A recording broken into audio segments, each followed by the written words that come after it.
অবগত আমাদের দেশের যে উত্তাল অবস্থা, যা উপদেষ্টারা কোনোভাবেই ঠিক করতে পারছে না, কন্ট্রোলে আনতে পারছে না। আমাদের দেশে আসিয়ার মৃত্যুর পরে বাংলাদেশে সারা দেশ জুড়ে একটা শোকাহত অবস্থা। সবাই আমরা আসিয়ার মৃত্যুতে গভীর শোকাহত। তো আমাদের দেশে ধর্ষণ এই প্রথম না, প্রতি বছর আমাদের দেশে প্রায় 34,200 জন নারী ও শিশু ধর্ষিত হয়ে থাকে।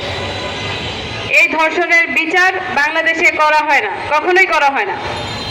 এই ধর্ষণ হওয়ার সাথে সাথে ধর্ষণকারীর মৃত্যু তখনই হবে যে ভিকটিম, তার মৃত্যু হওয়ার আগে যাতে তার শাস্তি দিয়ে তাকে ফাঁসি বা জনসম্মুখে ইসলামের নিয়ম অনুযায়ী কোরআনে যেটা আছে যে সবাই পাথর নিক্ষেপ করে হত্যা করবে, এমন বিচার আমরা চাই।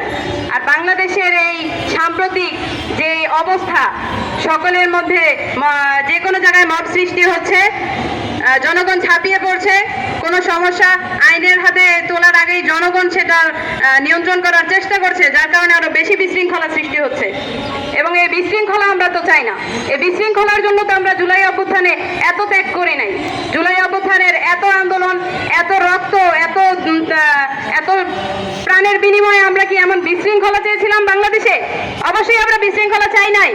বাংলাদেশ একটা শান্তিপূর্ণ দেশ হোক, সুষ্ঠুভাবে পরিচালিত হোক, এটা আমরা চেয়েছিলাম। যার কারণে আমরা ফ্যাসিস্ট সরকার শেখ হাসিনার পতন ঘটিয়েছি জুলাই অভ্যুত্থানের মাধ্যমে। কিন্তু বাংলাদেশের পরিস্থিতি দেখা যাচ্ছে আরো খারাপ হচ্ছে। এখানে খুন, রাহাজানি, ছিনতাইকারী, ধর্ষণ, কোনো কিছুর বিচার হচ্ছে না। পরিস্থিতি আরো দিন বা দিন খারাপই হয়ে যাচ্ছে। তো সকল কিছুর আমরা একটা পারফেক্ট সলিউশন চাই, পারফেক্ট বিচার চাই, ধর্ষণকারীর শাস্তি চাই, ধর্ষণকারীর শাস্তি, সর্বোচ্চ শাস্তি, মৃত্যুদণ্ড দেওয়া হোক, এটা আমরা চাই। এবং বাংলাদেশের যে বিশৃঙ্খলা, অরাজকতাপূর্ণ অবস্থা, এটা খুব শীঘ্রই নিয়ন্ত্রণে আনার চেষ্টা করা হোক। স্বরাষ্ট্র উপদেষ্টার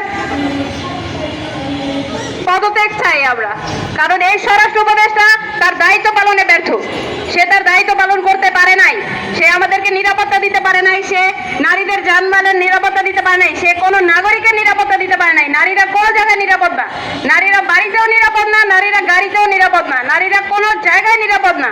ইভেন ছোট শিশু থেকে শুরু করে বৃদ্ধ মহিলা, কোনো নারী, কোনো শিশু, কোনো মেয়ে নিরাপদ না। তাদের বাড়িতে না, ইভেন তার স্বামীর সাথেও সে নিরাপদ না।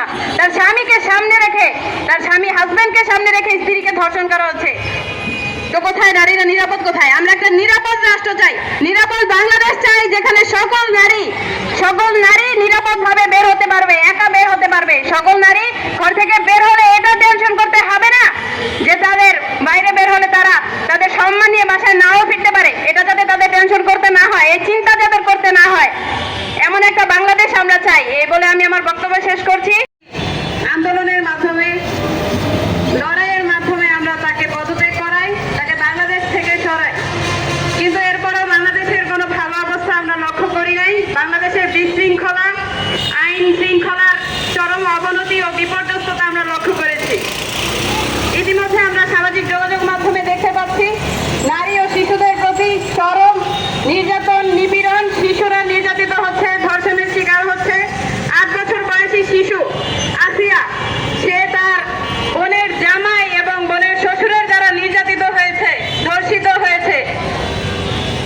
এর কোনো বিচার, এর কোনো পর্যাপ্ত বিচার বাংলাদেশে তো নাই। এর সর্বোচ্চ বিচার আমরা মৃত্যুদণ্ড চাই।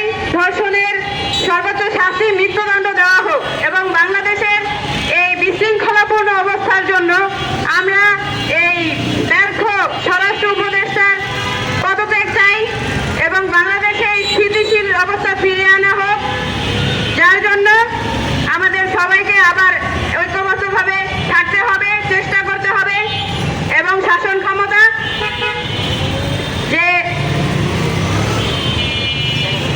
জনগণের হাতে দিয়ে দিতে হবে। এই বলে আমি আমার বক্তব্য শেষ। নারীর কোনো নিরাপত্তা নেই। এই নিরাপত্তা দেওয়ার দায়িত্ব ছিল রাষ্ট্রের, কিন্তু আমাদের রাষ্ট্র এতটাই ব্যর্থ যে এই নিরাপত্তা দিতে পারছে না। নারীরা কোথাও নিরাপদ নয়, ঘরে, বাহিরে, রাস্তায়, বাসে, ট্রেনে, কোথাও নিরাপদ নয়। এই নিরাপত্তাহীন রাষ্ট্র আমরা চাই না।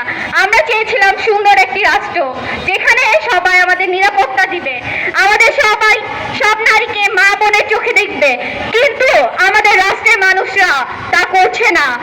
আসলে ব্যর্থ আমরা নয়, ব্যর্থ হচ্ছে রাষ্ট্র।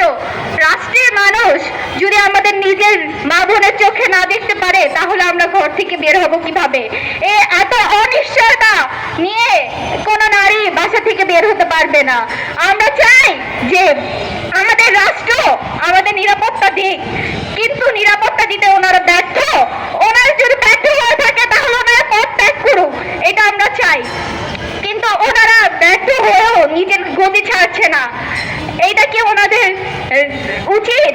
নিজের ঘরেও তো আপনাদের মা বোন আছে, আপনারা নিজের মা বোনের কথা চিন্তা করে হলেও রাস্তায় নেমে আসুন, আমাদের সাথে যোগদান করুন। আজ